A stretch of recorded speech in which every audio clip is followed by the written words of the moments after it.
तो middle east की आग अब उस मुकाम पर है जहां से वापसी का हर रास्ता धुंधला हो चुका है। महायुद्ध का 38वां दिन। हालात यह है कि शांति की डेडलाइन तो नहीं बनी, लेकिन डोनाल्ड ट्रंप की डेडलाइन ने अब पूरी दुनिया की धड़कनें बढ़ा दी हैं। एक तरफ इजराइल और अमेरिका के तेवर तीखे हैं, तो वहीं दूसरी तरफ ईरान ईंट का जवाब पत्थर से देने पर आमादा है। लेकिन इस बार मामला कूटनीति से निकलकर बदजुबानी तक पहुंच चुका है। ट्रुथ सोशल पर ट्रंप को की वो विवादित पोस्ट जिसमें स्ट्रेट ऑफ हॉर्मुज को खोलने की सीधी चेतावनी और इस्तेमाल किए गए अपशब्दों ने आग में घी डालने का काम किया है। इस बीच सवाल यह है कि क्या 45 दिन का सीज फायर सिर्फ एक कूटनीतिक छलावा है? क्या ईरान अपने परमाणु कार्यक्रम और हॉर्मुज पर झुकने को तैयार होगा, या फिर ट्रंप की तारीख पर तारीख वाली मियाद किसी भीषण तबाही की दस्तक है?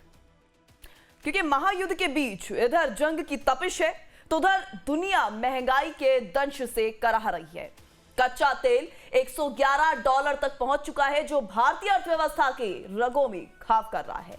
तो वही सवाल बड़ा है, क्या शांति की मेज पर बात बनेगी या ये दुनिया एक नए विनाश की ओर बढ़ेगी? अगले 1 घंटे युद्ध भूमि में हम हर परत को डिकोड करेंगे, साथ ही हमारे साथ मौजूद विशेषज्ञों के पैनल के साथ तमाम मुद्दों पर चर्चा भी होगी। तो अगले 1 घंटे महायुद्ध की हर कवरेज देखिए पूरी सत्यता, सटीकता और पारदर्शिता के साथ। तो सबसे पहले समझिए कि आज के अपडेट्स क्या हैं। ईरान इजराइल के बीच चल रहा महायुद्ध अब उस मुकाम पर पहुंच गया है जहां से पूरी दुनिया का नक्शा बदल सकता है। महायुद्ध का 38वां दिन और आज की सुबह बारूद की गंध और चीखों के साथ हुई है। बड़ी खबर यह है कि अमेरिका और इजराइल ने मिलकर ईरान के 12 बड़े शहरों पर अब तक का सबसे भीषण हमला बोला है। बिल्कुल, क्योंकि राजधानी तेहरान की अगर बात कर ले तो राजधानी तेहरान थर्रा रही है। इस्लाम शहर के रिहायशी इलाकों में मिसाइलें गिरी हैं। ईरानी मीडिया के मुताबिक 13 बेगुनाह लोगों के मारे जाने की खबर है। हवा में सल्फर और गैस की गंध फैली है। लोग घर छोड़कर भाग रहे हैं। बंदर अब्बास से लेकर इस्फहान और कौम तक हर तरफ सिर्फ तबाही ही तबाही का मंजर दिख रहा है। लेकिन ईरान भी खामोश नहीं है। ईरान ईंट का जवाब पत्थर से देते हुए तेल अवीव पर ताबड़तोड़ मिसाइलें दाग रहा है। IRGC का दावा है कि उन्होंने सेंट्रल इजराइल पर क्लस्टर वॉरहेड वाली मिसाइलों से हमला किया है। इतना ही नहीं, ईरान ने युद्ध का दायरा बढ़ाते हुए कुवैत, जॉर्डन और दुबई पर भी अटैक करने का दावा किया है, जिसमें 25 अमेरिकी सैनिकों के मारे जाने या घायल होने की खबर है। इस बीच व्हाइट हाउस से डोनाल्ड ट्रंप की डेडलाइन आई है। ट्रंप ने बुधवार सुबह तक का नया अल्टीमेटम दिया है और कहा है कि या तो ये समझौता करो या फिर पावर प्लांट और पुलों की तबाही के लिए तैयार रहो। ट्रंप कह रहे हैं कि आज डील हो सकती है, लेकिन जमीन पर ईरान ने स्ट्रेट ऑफ हॉर्मुज खोलने के बदले सीज फायर का प्रस्ताव ठुकरा दिया है। ईरान की दो टूक धमकी है, अगर ये हमले हम पर बढ़े तो दुनिया की ग्लोबल सप्लाई चेन को समंदर में दफन कर देंगे। जंग की इस तपिश ने वैश्विक बाजार को झुलसा दिया है। क्योंकि कच्चे तेल की अगर यहां पर बात कर ले तो सर देखिए, कच्चे तेल की कीमत भी जो है $111 प्रति बैरल के पार निकल चुकी है। लेबनान से लेकर तेहरान तक आसमान मिसाइलों से पटा हुआ है। देखा जा रहा है किस तरीके से लगातार मिसाइलों पर मिसाइलें दागी जा रही है। दरअसल अब ये युद्ध जो है कहीं ना कहीं फंस गया लगता है पूरी तरह से। वैष्णो, अब डोनाल्ड ट्रंप चाहते हैं कि ईरान सरेंडर करे। ईरान चाहता है कि अमेरिका को और इजराइल को जीतने किसी भी हाल में नहीं दें। और यहीं पर एक जो बड़ा दांव है ईरान के पास स्ट्रेट ऑफ हॉर्मुज का है, जिसको खुलवाने की भरपूर कोशिश करते रहे डोनाल्ड ट्रंप। एक के बाद दूसरी धमकियां देते रहे, पूरी दुनिया को बुलाते रहे, लेकिन कोई नहीं आया यहां पर मदद के लिए। स्ट्रेट ऑफ हॉर्मुज पर कंट्रोल आज भी यहां मौजूद है, तो ईरान का है कंट्रोल पूरी तरह से, और पूरी दुनिया में तेल को लेकर के किस तरह का हाहाकार है। तो यहां आकर पूरी बात फंसी हुई है। बिल्कुल, तो ईरान के 12 शहरों पर अमेरिका इजराइल का प्रचंड प्रहार लगातार जारी है। रिहायशी इलाकों पर बमबारी हो रही है। 13 लोगों की अब तक मौत हो चुकी है। तो यह 38वें दिन का हाल कुछ नजर आ रहा है। तेल अवीव पर ईरान का क्लस्टर मिसाइल अटैक हो रहा है। सेंट्रल इजराइल में हड़कंप मचा हुआ है। कुवैत, दुबई में अमेरिकी ठिकानों पर हमला हुआ है। तो तस्वीरें लगातार आपको दिखा रहे हैं। ग्राफिक्स के जरिए भी हर एक डिटेल आप तक पहुंच पाए उसको भी समझाने का हम प्रयास कर रहे हैं। किस तरीके से रिहायशी इलाकों को यहां पर टारगेट किया जा रहा है। और सिर्फ इतना ही नहीं, तेल अवीव पर ईरान का cluster missile attack, central Israel में हड़कंप मचा हुआ है। तो इस तरह की स्थिति आपको बता दें अंतर्राष्ट्रीय स्तर पर देखने को मिल रही है। सिर्फ इतना ही नहीं बल्कि कुवैत, दुबई में अमेरिकी के ठिकानों पर भी हमला हुआ है। 25 सैनिकों के हताहत होने का दावा आपको बता दें IRGC की तरफ से लगातार किया जा रहा है। तो इस तरह की तस्वीरें, इस तरह के हालात जो हैं इस युद्ध को लेकर फिलहाल अभी नजर आ रही हैं। तो साफ तौर पे वैष्णो देख सकते हैं कि इस वक्त में डोनाल्ड ट्रंप असल में यहां फंसते हुए दिखाई दे रहे हैं, फंस चुके हैं पूरी तरह से, क्योंकि डोनाल्ड ट्रंप जो उम्मीद करके आए थे कि हम खामेनेई को एलिमिनेट करेंगे और ट्रंप उनके खिलाफ लोग खड़े हो जाएंगे और रिजीम चेंज हो जाएगा, फिर अपनी पसंद की कोई सरकार बनाएंगे और उसके बाद ईरान पर पूरा कंट्रोल होगा। लेकिन पूरी तरह से ऐसा ये प्लान फेल हो गया और कोई प्लान बी उसके बाद से नजर नहीं आ रहा है। 38वें दिन गोले बारूद बरस रहे हैं, हॉर्मुज बंद है इस वक्त की जो स्थिति है, और ईरान ऊपर से धमकी दे रहा है कि अगर हम पर हमला हुआ तो और रास्ते भी हम बंद कर देंगे, जबकि ट्रंप एक के बाद दूसरे डेडलाइन दे रहे हैं। मेजर जनरल AGB जैनी साहब रक्षा विशेषज्ञ हमारे साथ जुड़ गए। मेजर जनरल अनुज माथुर साहब रक्षा विशेषज्ञ मेरे साथ जुड़ गए हैं। तमाम मेहमानों का स्वागत करते हुए ब्रिगेडियर विजय धीमान साहब रक्षा विशेषज्ञ भी मेरे साथ जुड़े हुए, बहुत बहुत स्वागत है आप सबका लाइव टाइम्स पर एक बार फिर से। ब्रिगेडियर साहब आपसे शुरू कर लेते हैं। एक और डेडलाइन ट्रंप साहब का, और क्या बाकी डेडलाइन की तरह ये डेडलाइन भी फेल होने वाला है?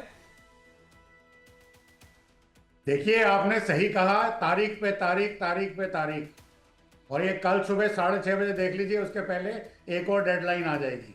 अब ये क्यों हो रहा है? अभी सारी दुनिया का मानना है, मेजॉरिटी लोगों का, कि ट्रंप के सारे मंसूबे फेल हो रहे हैं। यहाँ पे उनके मंसूबे फेल होते नजर नहीं आ रहे। देखिए, ईरान के पास एक ब्रह्मास्त्र हाथ में आ गया है, वो है स्ट्रेट ऑफ हॉर्मुज। 28 फरवरी तक वो उनके हाथ में नहीं था, और साथ में बब अल मंडब।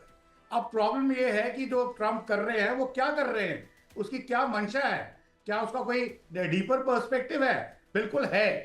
ट्रंप की जो आशा थी कि वो ऑयल पे कैप्चर करेंगे, जैसे उन्होंने वेनेजुएला में किया, वो ईरान में नहीं हुआ। तो नेक्स्ट चीज क्या थी?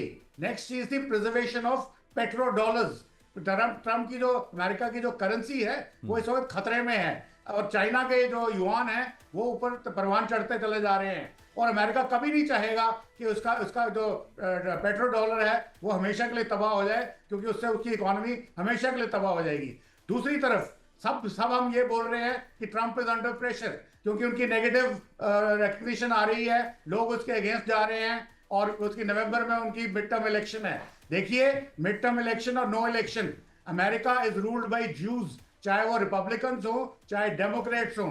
और जूस का पर्पस सिर्फ इतना है कि इजराइल को इनफ टाइम देना कि वो ईरान को पूरा खत्म करे, और साथ में हमास, हूती और हिजबुल्लाह को खत्म करे। तो वो उसके लिए पूरा प्रेशर डालेंगे, ट्रंप और नो ट्रंप। ये दोनों जो प्राइम ऑब्जेक्टिव्स इस वक्त चल रहे हैं, जूस का और अमेरिका का पेट्रो डॉलर का, उसके लिए ट्रंप ये तारीख पे तारीख आपको देते जाएंगे, और साथ में पाउंडिंग होती जाएगी।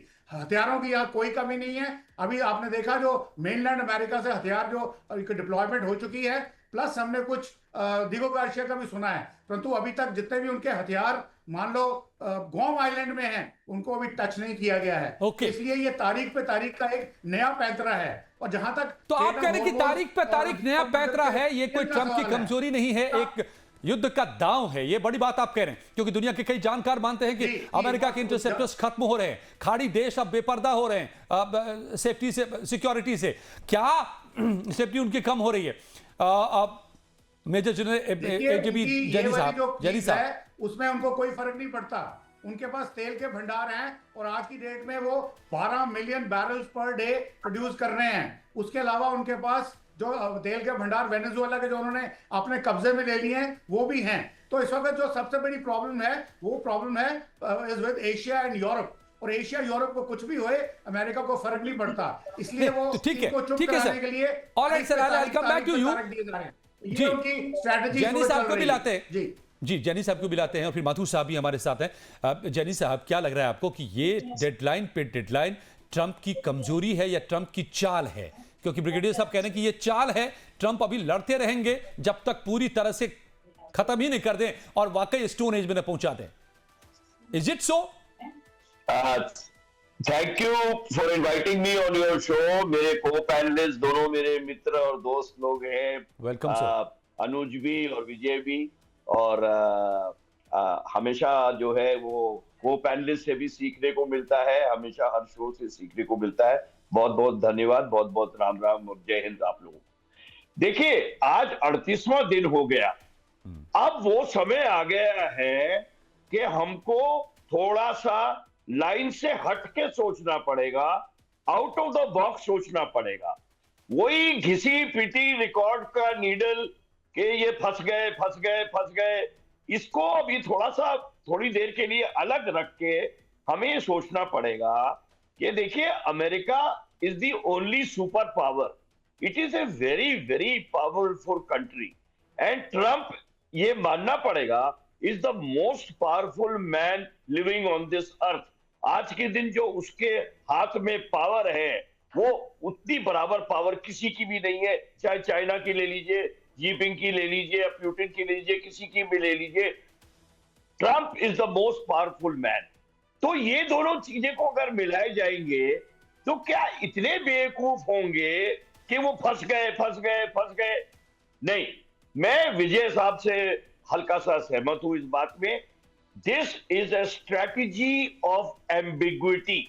एम्बिग्विटी मतलब कि उसको हिंदी में क्या बोलेंगे, अनबिगिनता है कि किसी को समझ में ही ना आए, ना हमारे पैनलिस्ट को, ना आपके टीवी को, ना दुनिया में किसी को भी समझ में ना आए कि what the bloody hell is happening.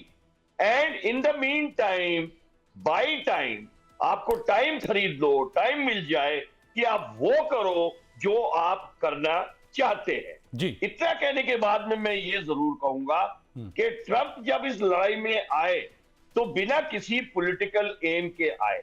जो पॉलिटिकल एम उन्होंने जाहिर किया वो तो हल नहीं हो पाए। बिल्कुल एम पर चर्चा करेंगे और एम पर बिल्कुल बात भी करेंगे कि किस एम के साथ आए हैं, लेकिन माफी के साथ यहां पर आपको चंद मिनटों के लिए रोकना चाहूंगी क्योंकि बड़ी अपडेट सामने आ रही है।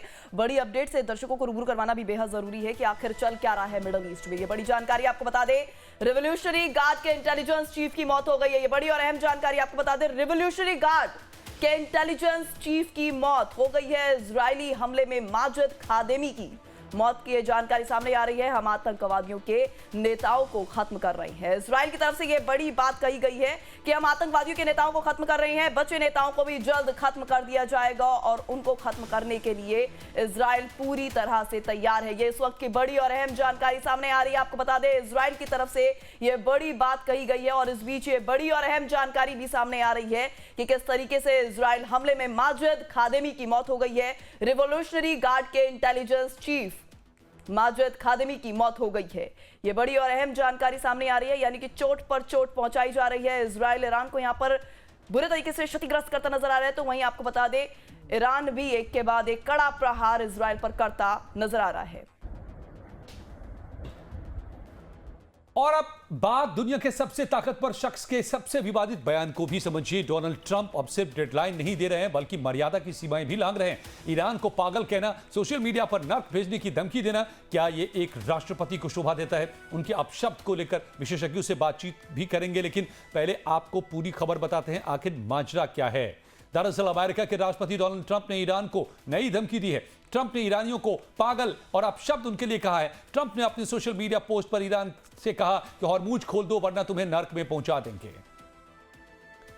तो ट्रंप ने इस दौरान ईरान के पावर प्लांट और ब्रिज पर हमला करने का दिन भी बता दिया। उन्होंने मंगलवार को ईरान में पावर प्लांट और ब्रिज एक साथ बनाने की बात कही। बिल्कुल, यहाँ पर सर हम देख पा रहे हैं किस तरीके से अजय सर एक के बाद यहाँ पर हमले तो हो ही रहे हैं, लेकिन बयानबाजी का भी जो दौर है वो तेज होता नजर आ रहा है। इस बीच उन्होंने मंगलवार को ईरान में पावर प्लांट और ब्रिज डे एक साथ मनाने की धमकी दी। ट्रंप की यह धमकी तब सामने आई है जब ईरान ने अमेरिकी पायलट के रेस्क्यू ऑपरेशन के दौरान उसके 2 C-130 एयरक्राफ्ट और 2 ब्लैक सी हॉक हेलीकॉप्टर को इस्फहान के पास से रविवार को मार गिराया।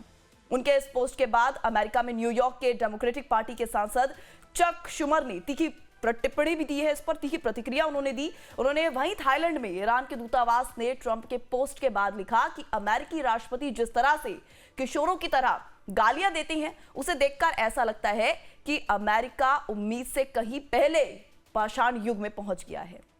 तो इस तरह की जानकारी सामने आ रही है अजय सर। बिल्कुल, तो ये एक तरफ चल रहा है, ये बयानबाजी का दौर लगातार जारी है, लेकिन जो हालात हैं ग्राउंड पे वॉर के भीतर में, उसको लेकर के क्या क्या स्थितियां बन रही हैं। माथुर साहब, अब आपको काफी देर बाद मैं आपके पास आ रहा हूं, माफी के साथ, लेकिन जो बाकी दो पैनलिस्ट ने अपनी बातें कही, एक तरफ लेकिन जो दूसरे भी संकेत मिल रहे हैं, जैसे कि आप आर्मी चीफ को हटाते हैं अमेरिका में, किस तरह के वहां पर माहौल हैं, किस तरह से अमेरिका में ट्रंप के खिलाफ प्रदर्शनों का दौर चल रहा है, ये भी एक तस्वीरें सामने आ रही हैं। दूसरी तरफ तस्वीर ये भी सामने आई है कि ईरान को आप 2 दिनों के 4 दिनों के भीतर में पूरी तरह से वहां रिजीम चेंज कर देना चाहते थे। आज 38वें दिन भी रिजीम वहीं का वहीं कायम है, आप कह रहे हैं कि हमने रिजीम चेंज कर दिया।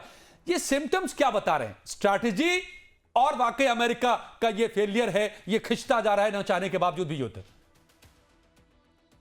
जय हिंद अजय, जय हिंद वैष्णव। देखिए, मैं आपको एक बात बताना चाहता हूं। सबसे पहले वो बात ये है कि इसका जो मेन इश्यू है लड़ाई का, वो हमको समझने की जरूरत है। और वो लड़ाई का मेन इश्यू संसाधनों पर नियंत्रण करना है। ये मैं बात आपको बता रहा हूं, और उसकी वजह यही वजह है कि अमेरिका इतने सालों से पश्चिमी एशिया में अपने बेसिस बना करके रखे हुए हैं उसने, क्योंकि वो एक दुनिया के सबसे अधिक संसाधन संपन्न जगहों में से, पॉलिटिकल एरियाज में से एक है, और उसके ऊपर नियंत्रण करना चाहता है अमेरिका। यही वजह है कि उन्होंने कोई भी बहाना हो, कोई भी चीज हो, ये तो उन्होंने पिछली बार 12 दिन के युद्ध के बाद क्या दिया था कि we have obliterated Iran's nuclear capability, this that and the other. तो उसके बाद भी ये तमाम चीजें सब कहीं ना कहीं इवेंचुअली वो जाकर के ऊर्जा के प्रवाह पर नियंत्रण करने की बात के ऊपर आकर के रुकते हैं। ईरान जिस प्रकार से कह रहा है कि आपको सारे बेसिस छोड़ करके पश्चिम एशिया से बोरिया बिस्तर बांध के निकलना पड़ेगा, वो अमेरिका के लिए एक इकोनॉमिक कैटास्ट्रोफी हो सकती है। क्योंकि जब पेट्रो डॉलर की जब डी डॉलराइजेशन हो जाएगा, तब आप देखेंगे कि कैसे इकोनॉमी की, अमेरिका की $40 ट्रिलियन की डेट की जो इकोनॉमी है वो चरमरा करके गिर जाएगी। आज जितना पेट्रोल और गैस का पैसा अमेरिका में बढ़ा है, मुझे लगता नहीं उतना पैसा दुनिया के बहुत सारे देशों में बढ़ा है। तो ये बात भी आपको देखने की जरूरत है। अब जहां तक ईरान का सवाल है, देखिए अजय, मैं आपको एक बात बता रहा हूं, ईरान जो है वो वर्चुअली डी फैक्टो आईआरजीसी के कब्जे में आ गया है। और आईआरजीसी के कब्जे में आने का मतलब क्या है? क्योंकि इसका असर सीधा इस बात पे पड़ता है कि बातचीत होगी नहीं होगी, क्या होगी कैसे नहीं होगी। तो आईआरजीसी के कब्जे में आ गया है। आईआरजीसी की भी टॉप हायरार्की के 15-20 जनरल्स इन्होंने खत्म कर दिए। आज एक और इंटेलिजेंस चीफ मार दिया, नेवल चीफ मर गया, आर्मी चीफ मारा गया।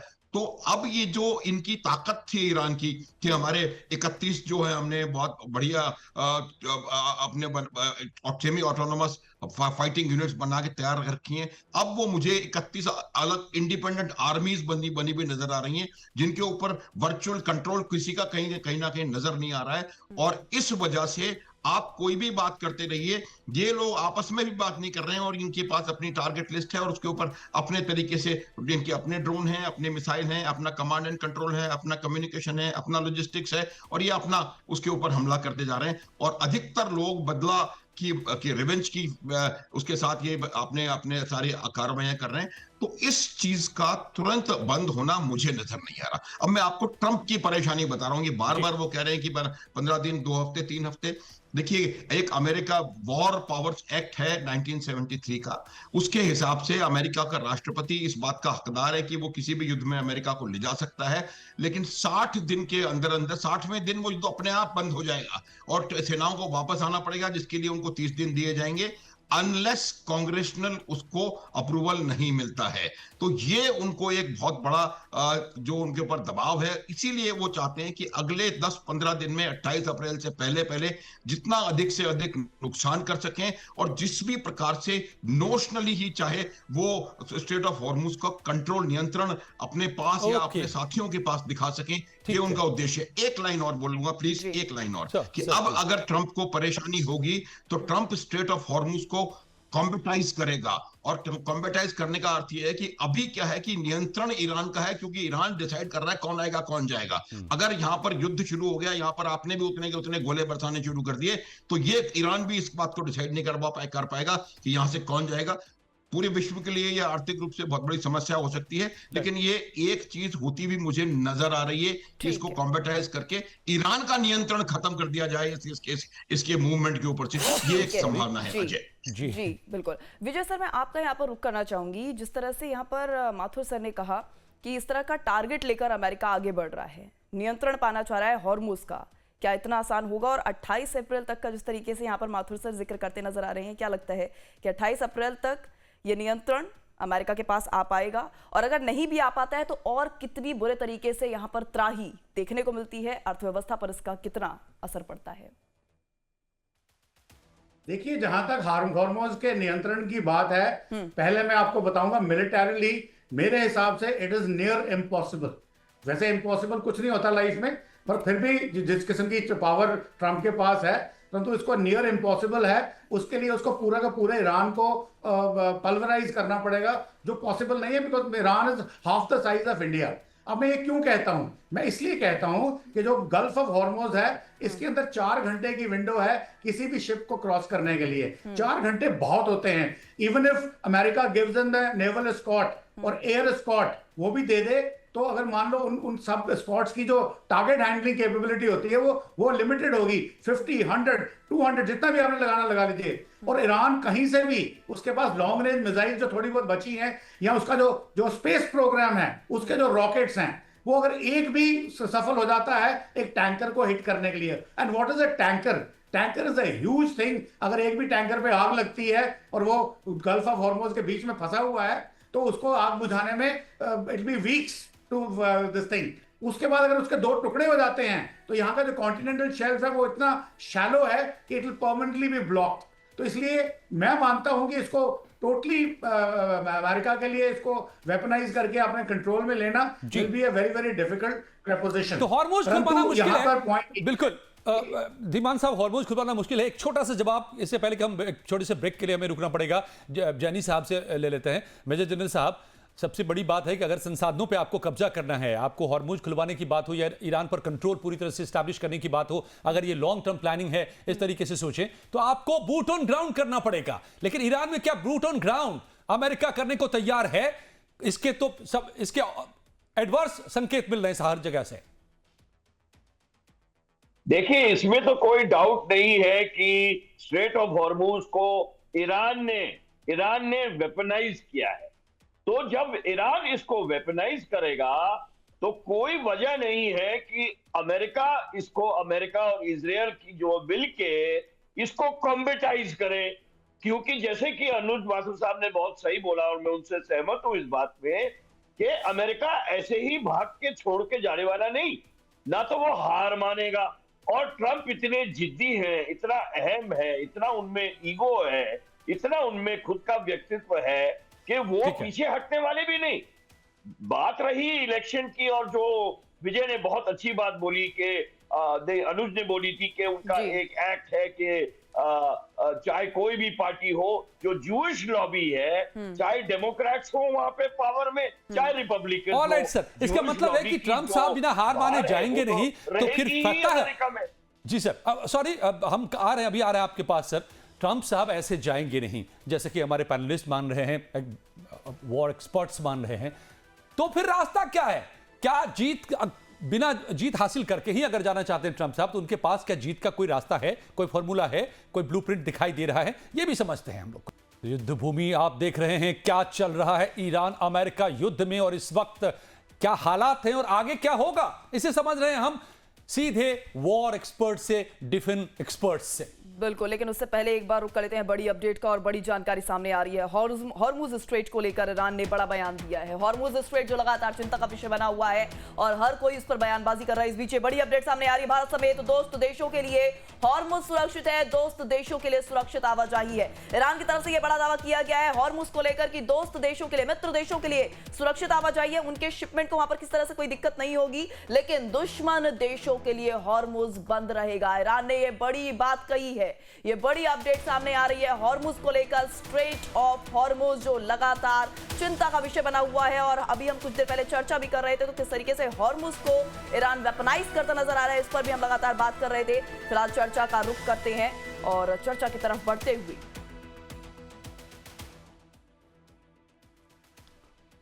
तो मिडिल ईस्ट के महायुद्ध में अब कूटनीति के सारे दरवाजे बंद होते नजर आ रहे हैं। सबसे बड़ी खबर आ रही है कि हॉर्मुज जल मध्य से, जिसे दुनिया की आर्थिक नस भी कहा जाता है, ईरान ने साफ कर दिया है कि वो अमेरिका के सीज फायर के बदले हॉर्मुज खोलने के प्रस्ताव को सिरे से खारिज करता है। क्योंकि ईरान की दो टूक धमकी है कि अगर हम पर हमले नहीं रुके तो हम सिर्फ हॉर्मुज ही नहीं बल्कि दूसरी समुद्री रास्तों को भी निशाना बनाएंगे।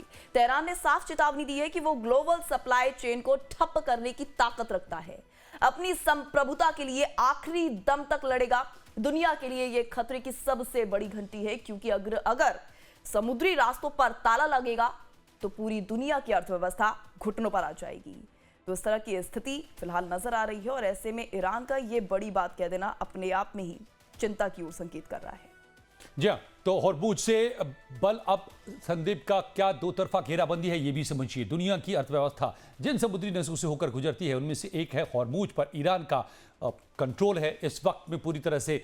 और वैश्विक कूटनीति के गलियारों में एक नया डर सता रहा है। दरअसल ईरान की नजरें अब हॉर्मुज स्ट्रेट के बाद बाब अल मंदेब पर भी है टिक गई है। अब सवाल यह है कि क्या ईरान इस अहम समुद्री रास्ते पर अपना दबदबा बढ़ाना चाहता है? क्या तेहरान लाल सागर की चाबी भी अपने हाथ में लेने की तैयारी में है?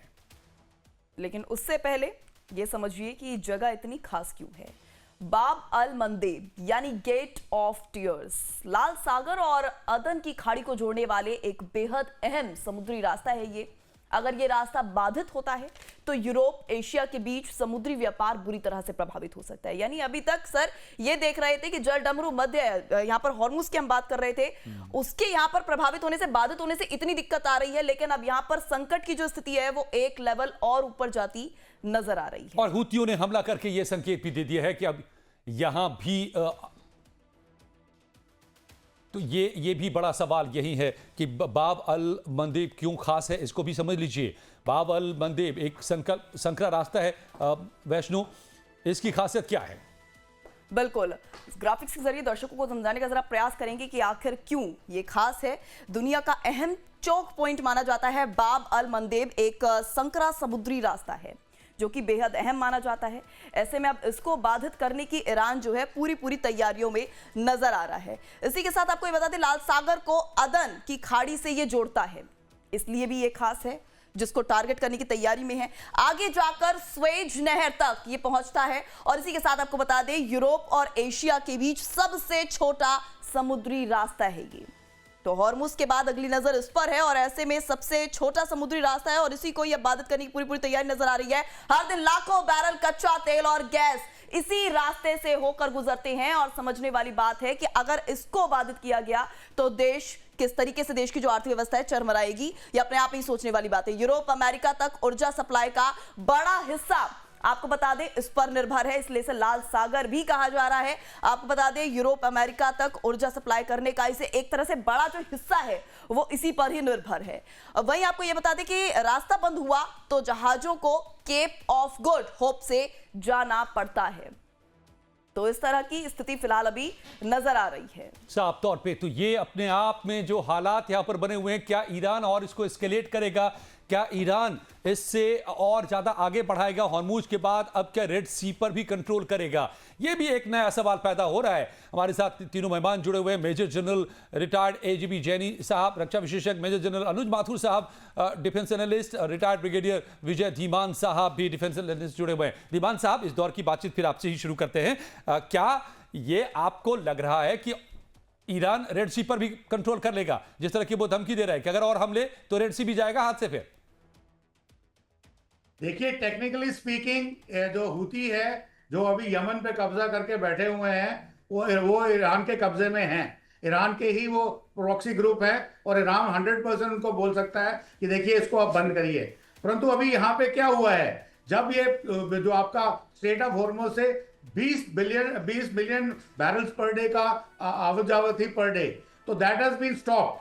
पर जो दो पाइपलाइंस हैं सऊदी अरेबिया ने रखी हैं, ईस्टर्न एंड वेस्टर्न, जो एक यूएई से आती है, दैट इज कॉल्ड ABCOD और अदर वन शेल लाइन, इनसे 5 मिलियन बैरल पर डे आ रहा है। तो 15 का यहाँ डेफिसिट है। और अब उसकी वजह से जो सऊदी अरेबिया ने क्या किया है कि अपना जो तेल है वो रेड सी में उतारना शुरू किया है। अब उनको मालूम था कि रेड सी में अगर वो तेल उतारेंगे तो बाब अल मंडब में वो जबरदस्त इंटरडिक्शन पॉसिबल है बिकॉज ऑफ दी हुतीज। तो उसके लिए यूएई ने और सऊदी अरेबिया दोनों ने मिलकर के हुतीज को ऑलरेडी चाहे वो थ्रेट दी है, पैसे दिए हैं, क्या दिए हैं, उनको रिस्ट्रेंट किया है और हुती इस वक्त रिस्ट्रेंट के अंदर हैं। और अगर वैसे बताया नहीं जा सकता पर लगता यह है कि हुतीज इस वक्त इस मामले में सऊदी अरेबिया के कब्जे में हैं। तो इसलिए उसको इंटरडिक्ट कर पाना पूरे तरीके से कल क्या होगा मुझे मालूम नहीं। आज की डेट में रिस्ट्रिक्टेड है, ईरान का इतना कब्जा है नहीं,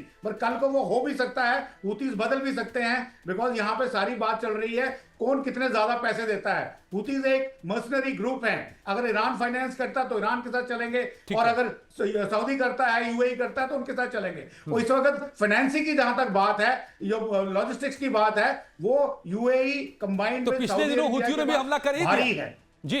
पिछले दिनों हालांकि हुतियों ने भी हमला किया था यहां पर रेड सी में, करीब करीब 30 दिन के युद्ध के बाद उन्होंने हमला किया, तो ये भी नजर आया था। ओके माथुर साहब ये बताइए कि अभी की स्थिति कुल मिलाकर के क्या है? ये जो एक स्टेलमेट की स्थिति जो बनी हुई है कि एक तरफ अमेरिका हारने को तैयार नहीं है, ईरान सरेंडर करने को तैयार नहीं है, अमेरिका जितना बम बरसा सकता था बरसा चुका, सारे मिलिट्री एसेट को जो जमीन पर है कम से कम उनको नेस्तनाबूद कर चुका, लेकिन ईरान के हमले अभी भी जारी हैं उसके पाताल लोक से, उनकी मिसाइल सिटी से। तो अब आगे आप ईरान को अगर कंट्रोल में करेंगे तो कैसे करेंगे? क्या रास्ता बचता है अमेरिका इजराइल के पास? अजय थोड़ा सा मैं माफी के साथ आपको कहूंगा, जैनी को काफी देर से कुछ कहना चाह रहे हैं, प्लीज आप उनसे सुन लीजिए, बाद में बताता हूं आपके प्रश्न का। मैंने नोटिस नहीं किया इस चीज को। ओके सर, यही सवाल और आप जो कहना चाह रहे हो जैनी साहब। पहले तो जो बातें मैं पहले खत्म नहीं कर पाया, दोनों टाइम पर ब्रेकिंग न्यूज आ गए। एक तो था बूट्स ऑन ग्राउंड वाली बात। देखिए बूट्स ऑन ग्राउंड तो इनको लाने ही पड़ेंगे, उसके लिए 3 चीजों की जरूरत है। एक तो है शॉक एक्शन जो कि अमेरिका के पास है, उसके पास प्रीपोंडरेंस ऑफ फोर्स है, उसके पास एक्सेसिव यूज ऑफ फोर्स की क्षमता है। दूसरी चीज है स्पीड तो अब नहीं है क्योंकि जितना वो पोस्टपोन करते रहे हैं उससे स्पीड खत्म हो गई। और लास्ट और सबसे बड़ा एलिमेंट है सरप्राइज का। सरप्राइज भी अभी नहीं है क्योंकि ईरान को मालूम है कि वो क्या करने वाले हैं। अब तो बूट्स ऑन ग्राउंड तो इनको लाने पड़ेंगे, इनको ग्रेशम आइलैंड और जो खार्ग आइलैंड है उसको, और जो बाकी अपना छोटा स्मॉलर लेटिव और लेटिव जो ओमान की साइड में है उसको भी कैप्चर करना पड़ेगा। लेकिन कैप्चर करने के बाद में प्रॉब्लम ये कि उसको होल्ड कैसे करेंगे, क्योंकि ज्योग्राफी जो है, भूगोल जो है वो ईरान के फेवर में है। उनकी तट जो है ब्रोकन तट है, पथरीली तट है, जहां पे कि उनके स्मॉल स्पीड बोट्स हैं, उनकी डीप सबमरीन, छोटी सबमरीन्स हैं, और पहाड़ी इलाका है जहां से कि वो डोमिनेट कर रहे हैं both by observation and fire. दूसरी बात जो आई अभी लाल खाड़ी की, रेड सागर की, हम ना भूलें कि 1953, 54, 55, 56 में जो सुएज का क्राइसिस हुआ था, आज भी हम उसी क्राइसिस की तरफ देख रहे हैं। होतीज जो है वो हमेशा के हमेशा ईरान के ही माहिती, ईरान के ही प्रॉक्सी रहे हैं। उनका सऊदी अरेबिया और पैसे से कोई ताल्लुक नहीं है, भले ही वो पैसे के लिए करते हो, लेकिन वो ईरान को धर्म के नाम पर भी, शिया होने के नाम पर भी ईरान के ही प्रॉक्सी रहते हैं। ये जो बाबल मंडब है ये 20 किलोमीटर का एक छोटा सा स्ट्रेट है जो कि रेड सी से होते हुए, सुएज कैनाल से होते हुए और मेडिटेरेनियन सी को जोड़ता है। ये पूरा यूरोप, पूरा एशिया का जो है शॉर्टेस्ट रूट है शिपिंग का।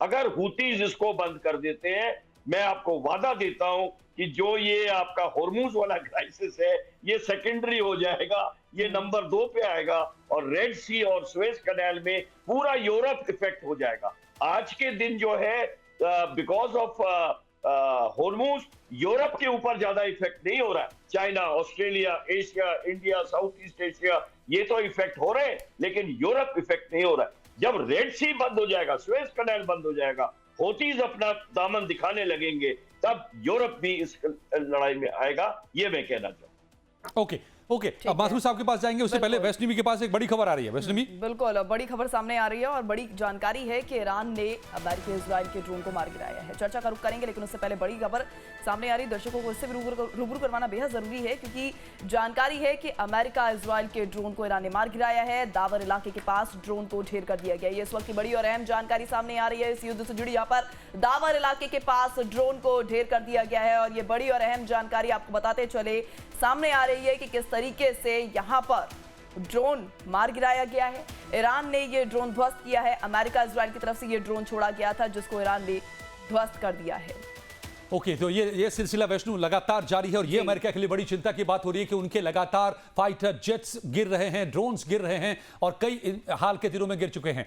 मिडिल ईस्ट की जंग अब आपकी हमारी जेब पर भी डाका डाल रहा है। डोनाल्ड ट्रंप की नर्क वाली धमकी और ईरान के सप्लाई ठप करने के ऐलान ने ग्लोबल मार्केट में भूकंप ला दिया है। आज कच्चे तेल की कीमतों फिर से $110 प्रति बैरल के पार निकल गई है। ब्रेंट क्रूड देखते ही देखते $110.74 पर जा पहुंचा है, लेकिन असली डर इससे आगे का है। मार्केट एक्सपर्ट चेतावनी दे रहे हैं कि अगर यह तनाव नहीं थमा तो कच्चा तेल $150 के आंकड़े को भी छू सकता है। क्योंकि भारत के लिए यह किसी आर्थिक सुनामी से कम नहीं है, क्योंकि कच्चे तेल में सिर्फ $1 की बढ़त का मतलब है भारत के खजाने पर 16,000 करोड़ रुपए का अतिरिक्त बोझ। यानी मिडल ईस्ट का बारूद सीधे भारत की अर्थव्यवस्था को झुलसाने वाला है, जो कि अपने आप में ही चिंता का विषय है। अब ऐसे में लगातार जिस तरीके से देखा जा रहा है, युद्ध जो है लगातार जारी है, लेकिन इसका जो सीधा असर है वो भारत की अर्थव्यवस्था पर नहीं बल्कि वैश्विक अर्थव्यवस्था पर पड़ता नजर आ रहा है। और यही ईरान का ट्रम्प कार्ड बन गया है। ईरान इसी के जरिए दबाव बना रहा है, क्योंकि दबाव में है पूरा एशिया और यूरोप। ओके, हम आते हैं युद्ध पर। तो फिर युद्ध कहां पर और कैसे समाप्त होगा? मेजर जनरल अनुज माथुर साहब, सवाल यह है कि जो ग्राउंड ऑपरेशन की, बूट ऑन ग्राउंड की बात जो कह रहे थे जनी साहब की अमेरिका को करना ही पड़ेगा, लेकिन लैरी जॉनसन साहब कह रहे हैं, जो CIA के फॉर्मर चीफ रहे हैं, उन्होंने कहा है आज कि यही कोशिश थी पायलट को बचाने के चक्कर में अमेरिकी फौजों की, या फिर वहां पर एटॉमिक फैसिलिटी पर पहुंचने की कोशिश थी, एक सर्जिकल स्ट्राइक कह लीजिए ग्राउंड पर जाकर करने की, जिसके बाद 15 के करीब अमेरिकी फाइटर या ड्रोन और ये तमाम चीजें गिरी हैं। तो सवाल यह उठता है, इसमें कितनी सच्चाई है तो लैरी साहब बताएंगे, लेकिन सवाल यह उठता है कि बूट ऑन ग्राउंड करना अमेरिका के लिए वाकई मुमकिन है ईरान में? अमेरिका को याद है वियतनाम भी और अफगानिस्तान भी और इराक भी। देखिए अजय, मैं आपको एक बात बताना चाहता हूं कि ये जो खबरें आ रही हैं, जो रेस्क्यू किया है पायलट को, और उसके जो खबरें अलग अलग हर एक के क्लेम्स आएंगे, लेकिन मैं आपको इतना बता सकता हूं कि ये एक, मेरे हिसाब से, मेरी समझ से, एक बहुत सक्सेसफुल ऑपरेशन अमेरिका ने किया है और ये उन्होंने दिखा दिया है कि वो बूट्स ऑन ग्राउंड कर सकते हैं। वो पायलट ईरान के अंदर, ईरान के पहाड़ियों में 48 घंटे छुपा रहा। जो उसने सिग्नल्स भेजे वो ईरान को भी समझ में आ रहे थे और पूरी ईरान की सेना उसको पकड़ने में लगी हुई थी। $1 लाख का उन्होंने इनाम घोषित कर दिया था। 2-3 बातें बिल्कुल साफ उभर के आती हैं अजय, मैं इसके ऊपर थोड़ा 2 मिनट लगाऊंगा। वो कि एक तो ये बिल्कुल क्लियर है कि कहीं ना कहीं वहां पर ईरान में ऐसे लोग अभी भी मौजूद हैं जो कि ईरान की करंट डिस्पेंसेशन से, जो डी फैक्टो कब्जा IRGC का ईरान के पूरे राजनीतिक माहौल पे हो गया है, उससे खुश नहीं है। तो शायद एक वो वजह हो सकती है। दूसरी वजह है, ये बहुत अच्छे तरीके से उन्होंने बूट्स ऑन ग्राउंड उतारे, उस पायलट को, कर्नल साहब को रेस्क्यू किया और उसको कुवैत में वापस लेकर के आ गए। पूरी प्लानिंग के साथ हुआ है। बाद में पहला वाला बंदा पहले कर लिया था, उसको डिक्लेयर नहीं किया। एनीवे, उसमें डिटेल में जाने की जरूरत नहीं है। उसके अलावा उन्होंने वहां पर बहुत नुकसान पहुंचाया है। ईरान की जो फौजें लगातार कोशिश कर रही थी कि किसी न किसी भी प्रकार से वो इस पायलट के पास पहुंच जाए। तो ये ग्राउंड के ऊपर एक युद्ध मेरे हिसाब से हो चुका है और जिसको आउटराइटली अमेरिका ने जीत लिया है। ये बात हमको समझने की आवश्यकता है। अब दूसरी बात, जहां तक और बूट्स ऑन ग्राउंड की आवश्यकता होती है, देखिए ये जो सरप्राइज एलिमेंट की और इनकी हम बात कर रहे हैं, ये बिल्कुल सही है, लेकिन ये जो एक और चीज होती है जिसको हम डिसेप्शन कहते हैं। आज हम खर खर खर खर कर रहे हैं पिछले 1 महीने से, वो खर को छोड़ के किसी और जगह जाकर के वो अपने लोगों को उतार करके और वहां पूरी सरप्राइज डिसेप्शन सब कुछ हासिल करके वो करेगा। आज अमेरिका के दिमाग में क्या बात चल रही है, डोनाल्ड ट्रंप के दिमाग में क्या बात चल रही है, वो कोई नहीं जानता। अब मैं आपको एक बात और बताऊंगा। देखिए 38वां दिन है आज युद्ध का 14,000 सॉर्टीज, 14,000 बार हवाई जहाजों से हमला किया है ईरान के ऊपर अमेरिका ने, और 14,000 बार हमले करने के बाद अगर उनके 3 जहाज गिर गए तो मेरे हिसाब से इसको ये बात करने योग्य भी नहीं है ये बात, जिसके लिए हम ये कह रहे हैं कि वो अमेरिका को उसने घुटनों पे ले आया और पजामे में ले आया। This is not correct. America बहुत ज्यादा सुपीरियर है और उस सुपीरियरिटी का पूरा फायदा उठा रहे हैं। अगर आपकी एवरेज 13,000 में से सिर्फ 3 सॉर्टीज गिरी हैं और बाकी सब आप सक्सेसफुली कर गए हैं तो ये बहुत बड़ी जीत है। इसी प्रकार से ईरान ने भी, इजराइल ने भी 13-14,000 बार उनके ऊपर हमला किया है, एक भी जहाज उनका नहीं गिरा है अभी तक। तो ये बहुत जबरदस्त सुपीरियोरिटी उनकी दिखाता है। अब दूसरी बात मैं बताता हूं कि जो लोग ये कह रहे हैं कि वो एडी वापस उनकी हो गई, रिवाइव हो गई और उस एडी से उन्होंने F-16 F-15 गिरा लिया, उसके बाद वहां पर कम से कम 50 जहाजों ने एक्टिविटी करी है, वहां पर ट्रुप्स को उतारा है, वहां से ट्रुप्स को लैंड करके उठा करके लेकर के आ गए हैं। तो वो एडी, ये ऐसा नहीं है कि उनकी एडी वापस आ गई है। लड़ाई का मैदान है, लड़ाई के मैदान में कोई शोल्डर फायर्ड होगी, कोई हैंड कोई उनका एयर डिफेंस का हथियार होगा जिससे कि वो एक जहाज को लग गई। तो ये मेरा मानना है कि अमेरिका की सुपीरियोरिटी अभी भी लगभग टोटल है ईरान के स्काई के ऊपर, और इसी वजह से वो टोटल इम्यूनिटी के साथ वहां पर हमले कर पा रहे हैं और बहुत ज्यादा नुकसान पहुंचा रहे हैं। यही मैं आपको थोड़ी देर पहले भी कह रहा था, उसकी एक बहुत बड़ी वजह यहाँ के डिसीजन मेकिंग नहीं हो पाने की ये है कि वो डी फैक्टो IRGC के कंट्रोल में है और IRGC किसी के कंट्रोल में नहीं। फिर यहां से रास्ता क्या नजर आ रहा है? क्या ये आगे किसी भी तरह शांति की ओर बढ़ता नजर आ रहा है कि नहीं आ रहा है? हम अब इसको समझने की कोशिश करेंगे अपने इस सेगमेंट में, जिसमें हम बात करते हैं पीस की। मिडिल ईस्ट में चल रहे महायुद्ध क्या खत्म होगा? लगता फिलहाल नहीं है, लेकिन जब तक शांति की टेबल पर बात नहीं होती तब तक कोई समाधान भी निकलने वाला नहीं है। कई मीडिया रिपोर्ट्स के मुताबिक अमेरिका और ईरान के बीच 45 दिनों के युद्ध विराम को लेकर महत्वपूर्ण बातचीत चल भी रही है। इसमें पाकिस्तान, मिस्र और तुर्की मध्यस्थ की भूमिका निभा रही हैं। इस अस्थायी सीज फायर का मुख्य मकसद तनाव कम करना है ताकि इस अवधि के दौरान दोनों पक्ष स्थायी शांति समझौते की संभावनाओं पर विस्तार से चर्चा कर सकें।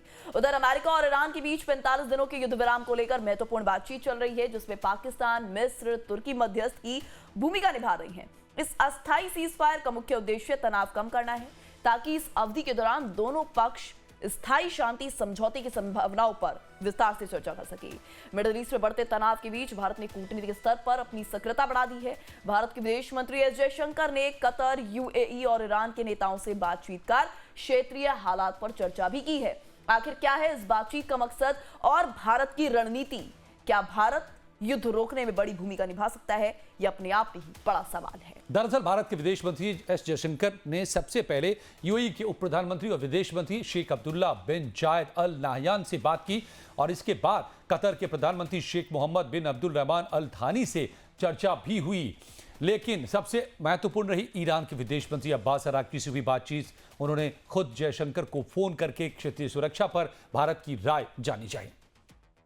तो भारत के विदेश मंत्री एस जयशंकर ने एक के बाद एक कतर, संयुक्त अरब अमीरात और ईरान के नेताओं से बातचीत की है। बातचीत में मिडिल ईस्ट की स्थिति पर चर्चा, क्षेत्रीय सुरक्षा, बढ़ता तनाव और शांति की संभावनाओं पर फोकस था। तो अब सवाल यह है कि आखिर इस बातचीत का मकसद क्या है? क्योंकि दरअसल कोशिश यह है कि हालात और ना बिगड़े, किसी बड़े युद्ध की स्थिति ना बने और बातचीत के रास्ते खुले रहें। ये इस पूरी वार्ता का मुख्य उद्देश्य है, क्योंकि भारत की रणनीति कैलिब्रेटेड मल्टी अलाइनमेंट की है। जयशंकर ने यह साफ संदेश दिया है कि भारत किसी एक पक्ष के साथ खड़ा होने के बजाय संवाद और शांति का पक्षधर है। भारत की रणनीति क्या है यह भी आप समझ रहे हैं, क्योंकि भारत हमेशा से ही सर देखा गया है कि न्यूट्रलिटी के पद पर ही रहा है और एक बैलेंस अप्रोच, एक मल्टीलैटरल अप्रोच रखता है, किसी एक खेमे में नहीं, क्योंकि हम गुटनिरपेक्ष रहे हैं, हमेशा से नॉन अलाइंड रहे हैं और यही इस वक्त भी दिखाई दे रहा है। तो भारत सभी पक्षों से इसलिए बात कर रहा है, चाहे वो ईरान भी हो तो वहां से भी बात चल रही है, तो इजराइल से भी बात चल रही है। तो बिना किसी एक तरफ झुके भारत बातचीत सबसे कर रहा है, लेकिन क्या पीस टेबल पर सभी आएंगे और पीस पर कोई बातचीत हो पाएगी? धीमान साहब, आपको लगता है क्या अब यहां से आगे क्या, व्हाट नेक्स्ट? देखिए, आपने जो बोला बिल्कुल सही बोला, परंतु सिर्फ यहां प्रॉब्लम है कि भारत न्यूट्रल नहीं है, भारत गुटनिरपेक्ष नहीं है। भारत दिखा रहा है स्ट्रेटेजिक ऑटोनॉमी।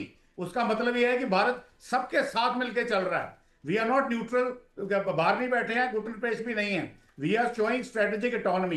परंतु अब यहाँ पे क्या हो रहा है, जो ट्रंप की तरफ से एक छलावा दिखाया जा रहा है कि देखिए बातचीत के लिए विटकॉफ और कुशनेर भेजे हुए हैं, शायद इनको जेडी वैंस भी ज्वाइन करेंगे, मार्क रूबियो भी ज्वाइन करेंगे, पाकिस्तान ये कर रहा है, ऐसा ग्राउंड पे कुछ नहीं है। ईरान ने सिरे से खारिज किया है कि we have not done anything of this sort.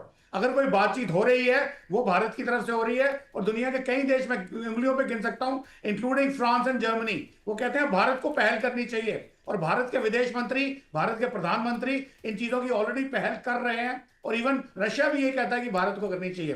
तो जहां तक बात है अभी इस बातचीत का क्या हल निकलेगा, तो मेरा ये मानना है, जैसे अभी बूट्स ऑन ग्राउंड की बात हो रही थी, ट्रंप ने दिखा दिया, और बूट्स ऑन ग्राउंड के भी दो पहलू होते हैं। एक, उन्होंने जो यहाँ पे फोर्स इकट्ठी की है, मरीन कमांडोज या स्पेशल फोर्सेस या 9000 दूसरे, तो ये सब लोग जो हैं ये ग्राउंड ऑफेंसिव वाले लोग नहीं है, ये हैं ग्राउंड पे जाएंगे, ऑपरेशन करेंगे और वापस निकलेंगे, क्योंकि उनका पर्पस जो है बॉडी बैग्स का है। और बॉडी बैग्स को हमने इतना ज्यादा दिखा दिया है कि अमेरिकन अगर लड़ाई करने आए हैं तो वो कुछ ना कुछ कैलकुलेशन करके आए होंगे, पर कितनी कैजुअलिटीज होंगी ये किसी भी ऑपरेशन प्लानिंग का हिस्सा है। तो जैसे अब मैंने बताया कि आज से 3 हफ्ते पहले एक सीक्रेट मीटिंग की जो लीक होके चली गई थी न्यूज़पेपर में, कि उन्होंने बोला था पीटर हेगसेथ ने कि 2 लाख सैनिक चाहिए और उसमें 15,000 कैजुअलिटीज हो सकती हैं, जो एक्सेप्टेबल नहीं थी।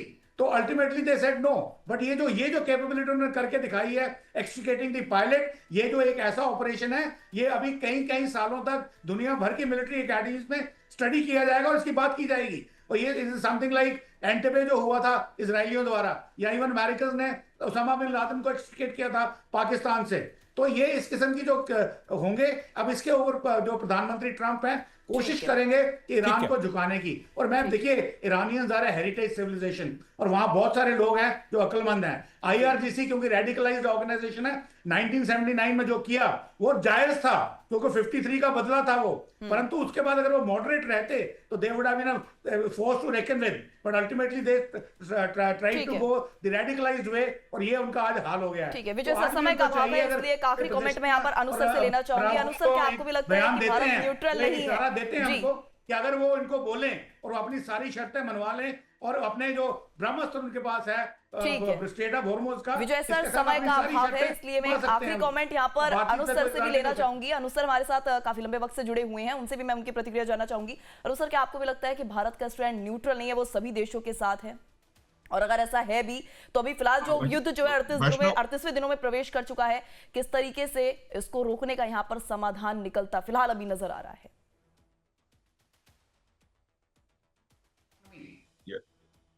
मैं आए विजय, मैं आए?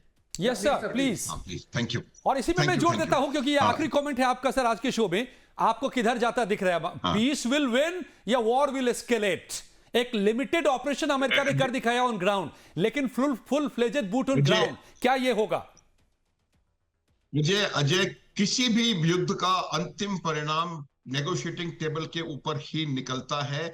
ये अभी एस्केलेट होगा, लेकिन इवेंचुअली इस प्रकार से वहां पर हालात बनाए जाएंगे ताकि वो एक नेगोशिएटेड सेटलमेंट इनको करना पड़ेगा। सिर्फ एक परेशानी उसमें आ रही है, और वो परेशानी ये है कि आज ईरान की कोई एक सिंगल वॉइस नहीं है जो निर्णय लेने में सक्षम हो। तो मुझे ये लगता है कि थोड़े दिनों में, और जिस प्रकार आप देखेंगे ईरान के ऊपर जब हमले हो रहे हैं, तो अमेरिका और इजराइल चुन चुन करके आईआरजीसी के उनके बिजनेस इंटरेस्ट के ऊपर, उनके पर्सनल इंटरेस्ट के ऊपर और उनके स्ट्रेटेजिक इंटरेस्ट के ऊपर हमले कर रहे हैं। तो ये एक बहुत सोची समझी एक योजना के तहत हमले हो रहे हैं। जहां तक सवाल भारत के विदेश नीति का है, बहुत परिपक्व, बैलेंस्ड और बहुत समझदारी वाली नीति है, और इसको मैं ये कहूंगा कि हमारी ऑल अलाइंड की नीति है। आज भारतवर्ष पूरे संघर्ष के दौरान एकमात्र देश ऐसा है जो किसी से भी बातचीत के अपने संवाद के चैनल्स इन्होंने खोल के रखे हैं। रूस हो, अमेरिका हो, इजराइल हो, ईरान हो, मिडिल ईस्ट के कंट्रीज हो, मलेशिया हो, जर्मनी हो, जापान हो, तो मेरा ये मानना है कि इस प्रकार की पॉलिसी अगर होती है तो अगर कोई एक बैकडोर डिप्लोमेसी का कोई पॉसिबल रूट निकलता है तो वो शायद भारत की तरफ से निकल सकता है। एक बार फिर उसी सांस में कहना चाहूंगा कि भारत को आकर के मीडिएट करने की जरूरत नहीं है, भारत फैसिलिटेट कर सकता है, क्योंकि उसके संवाद के चैनल तमाम लोगों के साथ खुले हुए हैं और उसकी फॉरेन पॉलिसी की आजकल की जो उसका बेसिस है वो ऑल अलाइनमेंट और स्ट्रेटेजिक ऑटोनॉमी है। अजय, उम्मीद करते हैं हम सर कि ये शांति की तरफ कदम जो बढ़ते दिख रहे हैं उसमें भारत इंस्ट्रूमेंटल साबित होगा और भारत फैसिलिटेट भी कर पाए और ये शांति की राह पर सभी चल पाए। पूरी दुनिया को इसका इंतजार है, पूरी दुनिया इसकी भुक्तभोगी है। बेशक जंग इस वक्त मिडिल ईस्ट में चल रही है तो इससे हमें आगे बढ़ना ही पड़ेगा आज न कल, तो sooner the better. Thank you so much sir, brigadier साहब विजय धीमान साहब retired and major general Mathur साहब, आप दोनों का और मेजर जनरल जैनी साहब का भी बहुत बहुत शुक्रिया मेरे साथ हमारे साथ जुड़ने के लिए इस चर्चा में।